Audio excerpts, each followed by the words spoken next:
Hey, is it hot in here, or is it just this week's TWAB? Oh god, I'm so sorry.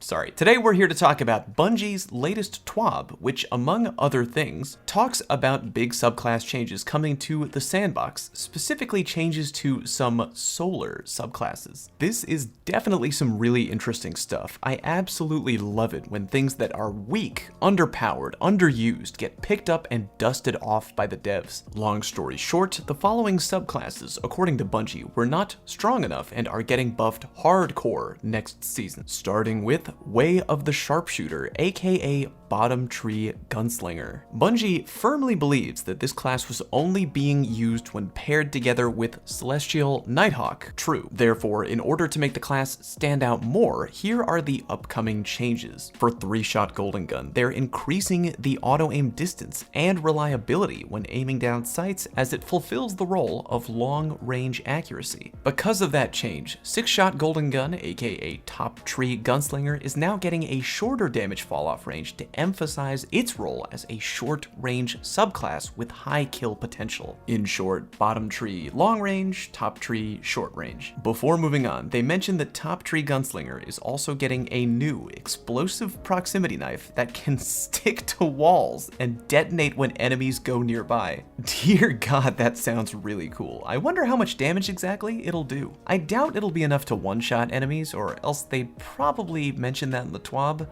And Mother Mary, that would be OP.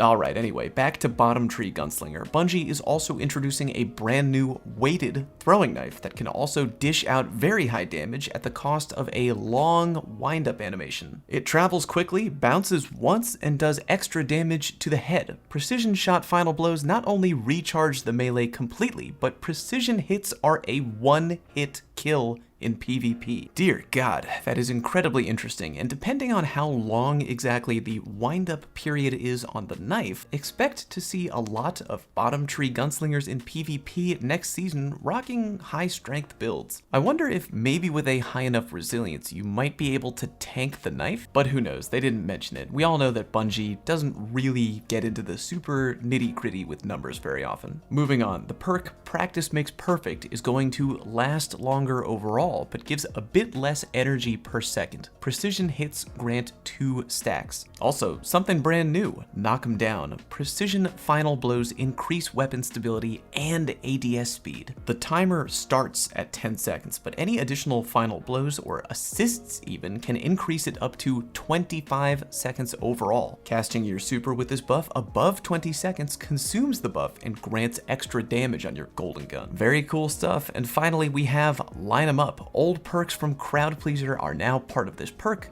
Golden Gun has precision damage, and precision shots generate orbs of light. All in all, that is some very heavy information. Knock 'em Down in particular, while not very flashy, seems like it's going to be a massively strong neutral game perk in PvP. You're essentially giving yourself Snapshot for free by getting headshot kills, and as Bungie mentions, you can max it up to 25 seconds. That's huge. Overall, some solid changes to Gunslinger that are definitely going to make Bottom Tree more appealing. Next up, Code of the Devastator, aka Burning Maul, aka Burning Meme. Right now, this is definitely an underperforming class in PvP. I agree with Bungie, although I actually kind of find the super hilariously enjoyable, but it doesn't really have as much mobility as I would like. Anyway, moving on with Bungie's changes. The Roaring Flame perk has received a significant buff to its bonus damage, and the buff now lasts 25% longer, making it easier to build and retain stacks between encounters. The base damage of the Throwing Hammer melee ability has also gone up. It's now, quote, very lethal in PvP while you have Roaring Flames active. In addition, once you've thrown the hammer and it's laying on the ground, you don't have to get quite as close to pick it back up. I mean, that last note is cool, but not super appealing. Bungie goes on to mention that they're increasing the hammer pickup range on the ground from 2 meters to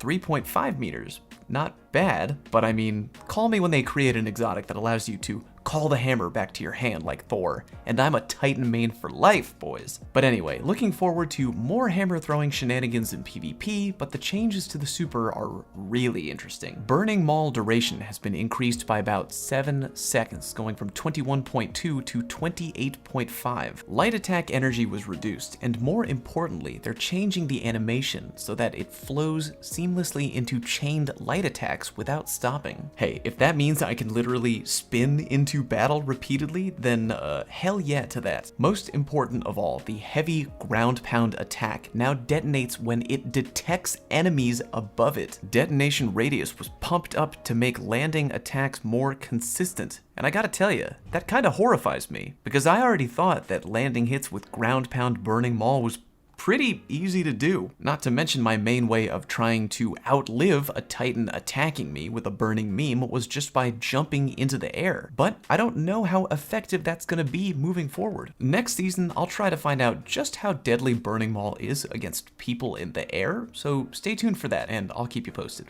Finally, we come to Attunement of the Sky, aka Top Tree Dawnblade, aka the subclass only used by my good friend True Vanguard and pretty much nobody else. From reading the TWAB, it looks like Bungie's goal here is to make Top Tree Dawnblade stick out more as a master of aerial movement. Because that is their goal, Bungie is officially reducing the speed at which Burst Glide accelerates players in their Daybreak super. F's in the chat for warlocks, including myself, who love nothing more than zipping around the map in their super. It was fun while it lasted, boys. Anyway, onward with the changes. There's a brand new melee ability called Celestial Fire. Send a spiral of 3 explosive solar projectiles. Cool? I just hope it's not too much like the Hunter triple throwing knife ability, cause I kinda don't like that. I'll reserve judgment until I see it in action though. But next up is a rework of the perk Heat Rises. Like other warlock classes, you'll be able to consume your grenade, and doing so extends your in-air glide time and dramatically reduces the in-air accuracy penalty for weapons. That is awesome. Truth be told, I am a little sad overall by that though, because I was kind of hoping that in the long run, Bungie would eventually just tweak in-air accuracy in general, making it more accurate overall. This change to the Top Tree Dawnblade kind of cements the fact that they'll likely never do that across the board though, just for the Top Tree Dawn class. But whatever, I guess I'll take what I can get. To recap, if you didn't know, in-air accuracy in Destiny 2 is just god-awful. But as we can tell from the TWAB, it looks like the Top Tree Dawnblade might be getting an advantage here over the competition. Next up is the Winged Sun rework. Fire weapons use Celestial Fire and throw grenades all while gliding without having your glide animation get effed up. Airborne Final Blows grant melee energy and extend the duration of previously mentioned perk Heat Rises. Very nice perk synergy right there.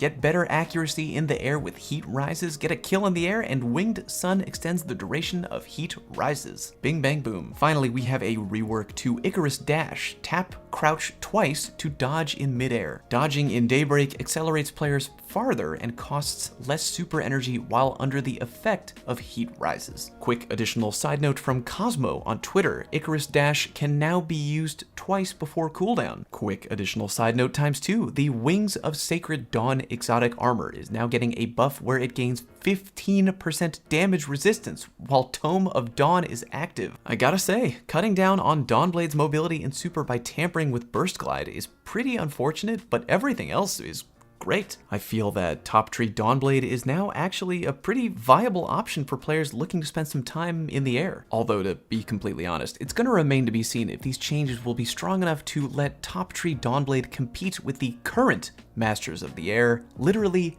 any hunter wearing the Stompies. Time will tell. And that's all the major subclass changes given to us by Bungie in this week's TWAB. Exciting stuff. They also go on to mention that the final Iron Banner of the season is coming on November 26th, and also there's a Destiny cookbook now? Alrighty then. No mention yet of the new ritual weapons for the next season, but they mentioned there will be a short update out next Tuesday instead of Thursday, probably due to Thanksgiving. And I'd be willing to bet a sizable amount of change that Tuesday we'll be finding out about them there new weapons, boys. But anyway, stay tuned on that for sure. If you have any thoughts on the new subclass changes, and I'm sure you do, please let me know what they are down below in the comment section. And of course, while you're down there, do the like thing, do the sub thing, share with your friends, follow me on Twitter, join the Discord, give me your soul, yada yada yada. Thank you very much for watching, and I'll see you next time.